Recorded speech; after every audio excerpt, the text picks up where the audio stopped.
Hi there, everybody. It's Mr. Burke again, and today we get to finish Muggie Maggie. I'm so excited to see where the rest of our book takes us, and we're going to dive right in with Chapter 7. For the next few days, Maggie was a busy message monitor because Mrs. Leeper sent her hurrying to one room after another. She was even sent to the library. The envelope grew shabby. Most messages contained her name, others did not. Maggie snatched moments in the hall to try to figure out words, but all she learned was that some teachers were careless about joining letters without lifting pencil from paper. "How come you're delivering so many messages?" asked Kirby. "Because she can't read cursive," said Courtney. "And Mrs. Leeper knows she can't snoop," said Kelly. "Mrs. Leeper wants me to deliver them," said Maggie. "It makes her happy." "I bet," said Kirby. On her way to the first grade room, Maggie discovered that all of Mrs. Leeper's notes looked exactly alike, which was funny, peculiar, not funny, ha. Feeling big and important in front of first graders, Maggie wondered about this as she listened to the little children play with the Velcro fasteners on their shoes. Rip, rip, rip. This teacher's answer to Mrs. Leeper did not contain her name, so Maggie was not much interested. It read, "Keep it up. You will wear this kid down yet."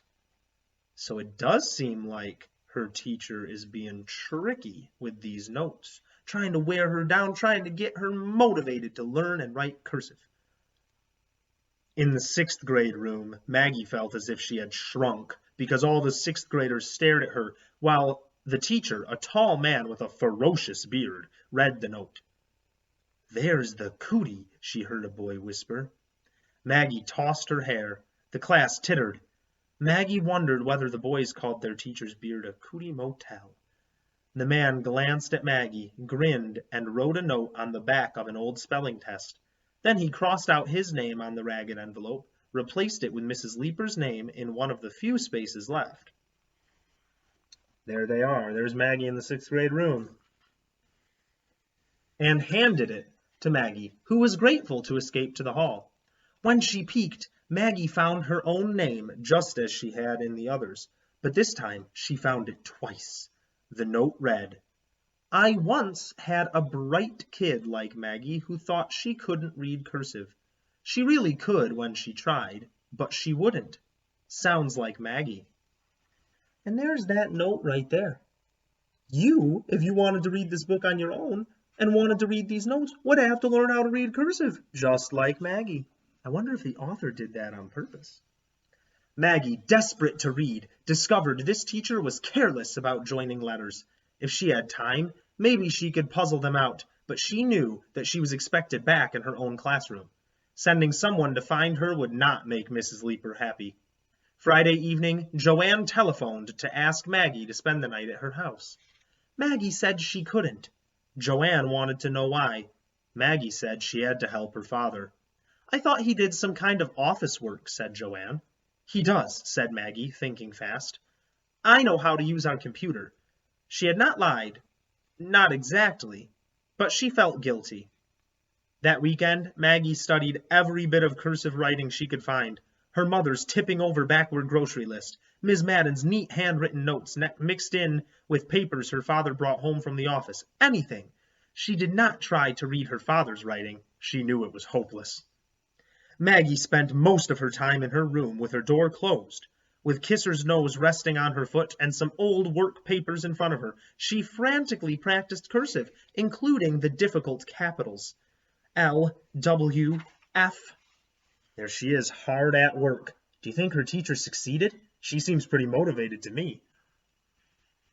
"What are you doing, Maggie?" asked her mother through the door. "Nothing," answered Maggie, aware that her mother felt children were entitled to privacy and would not open the door. Letting her parents know she had changed her mind would make Maggie feel ashamed, like admitting she had been wrong. Maggie worked hard, and by Sunday evening she agreed with what Mrs. Leeper had been saying all along. Many cursive letters are shaped like printed letters. She knew she could read cursive as long as it was neat. She practiced her signature with her letters leaning into the wind. Maggie Schultz. Maggie Schultz. Look at that. Her signature is getting better. It doesn't look like a mom anymore. She's remembering to close those A's. When she had finished, Maggie's face was flushed, her hair more tousled than usual. But she couldn't write cursive. But she could write cursive. She could now. Maybe it wasn't perfect, but anyone past the second grade could read it. She went to her father, who was working at the computer. "Daddy, listen to me," she said, and her voice was stern. Mr. Schultz turned from the keyboard. "Okay, Maggie, what's up?" "In writing, neatness counts," Maggie informed him. "I expect it does," he agreed. "Then you should learn to close your loops and put the right number of peaks on your U's and write neatly," said Maggie. "Funny. Miss Madden says the same thing," said Mr. Schultz. "I'll try. Cross my heart." Maggie was not sure she believed him. Next, Maggie went to her mother and announced, "You should make your writing lean the other way like it's supposed to, and stop putting silly circles over your eyes." Mrs. Schultz smiled and pushed Maggie's hair back from her flushed face. "I don't know about that, Angel Face," she said. "Everyone says my handwriting is distinguished." Maggie was tired and cross. "Well, it's wrong," she said, and she sighed so hard that Kisser looked anxious. Grown-ups were so hard to reform, maybe impossible. That's the end of chapter 7, but I just gotta keep going through chapter 8. Here we go. On Monday, Maggie looked at the words Mrs. Leeper had written on the chalkboard and discovered she was reading them because she couldn't help it. Mrs. Leeper had written, "This is going to be a happy week. We are going on a field trip," and she wrote it in cursive. Maggie was reading cursive. Maggie was eager to carry the next message. She did not have to wait long for Mrs. Leeper to write a note for the principal. As soon as she closed the door, quietly, no slamming, Maggie slipped out the note that was written on the back of an old arithmetic paper and read the neatly formed words. "Maggie is now reading cursive. I saw her reading what I had written on the chalkboard. If she can read it, she can write it. She just won't admit it." Maggie was shocked. Maggie was angry. Mrs. Leeper had guessed she would peek. Maybe she had guessed all along, and now that Maggie could read cursive, she was saying mean things about her. But worst of all, Mrs. Leeper was waiting for an answer. Maggie wanted to crumple the note. But if she did that, Mrs. Leeper would want to know why Mr. Galloway had not sent a reply. She returned the note to its tattered envelope, dragged her feet into the principal's office, and thrust it at him. She stood staring at the floor while he read it. He murmured, and Maggie heard his pen move across the paper. "There you go, Maggie," he said as he handed the remains of the envelope back to her. "Thank you." "You're welcome," said Maggie, and she got out of his office as fast as she could without running. "I won't peek, she told herself. Maggie, look how frustrated she looks in this picture. She can't believe she got tricked by her teacher. But did it work?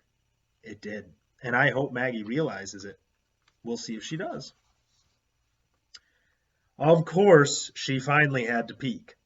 What normal third grader wouldn't want to know what the principal had to say in time of crisis? This note said, "Hooray! I can tell by the way she behaves that you are right. Good teaching, Laura. I knew you could do it. Congratulations, Maggie." Figuring out the long word before her name took a while, and then, well, first of all, Maggie was astonished that Mr. Galloway could call a teacher by her first name. Then Maggie was indignant. Mrs. Leeper hadn't done a thing. Maggie had done all the work, and now her teacher was getting all the credit. Do you think that's true?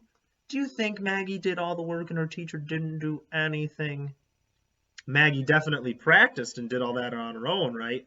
But she wouldn't have been motivated to do that without these notes. Maggie dreaded returning to her classroom. She plodded along, trying to figure out how she could avoid it. She couldn't, not even if she took time to go to the bathroom. Sooner or later, she had to face her teacher. With red cheeks, she handed her teacher the remains of the envelope and was about to hurry to her seat when Mrs. Leeper caught her hand, pulled Maggie to her, gave her a big hug, and said, "I don't think we need a message monitor anymore. Anyway, the envelope is worn out. She tossed it, along with the note, into the wastebasket and said, "This is a happy day, Maggie." Maggie was both pleased and confused. She had expected Mrs. Leeper to say something about cursive, but the teacher had not. She had not even said, "It's about time," or "I knew you could do it." She just smiled at Maggie, who finally felt she could smile back. Look at that big hug for Maggie. "You know something, Mrs. Leeper," Maggie said shyly. "Your cursive is neater than any other teacher's cursive." Mrs. Leeper laughed. "It has to be. I'm the one who teaches it." Maggie walked slowly to her seat. She could now make her letters flow together, and she had made her teacher happy. But maybe when she grew up and did not have to please grown-ups all the time, she might decide not to write cursive. She could print any time she wanted. She had plenty of time to think it over.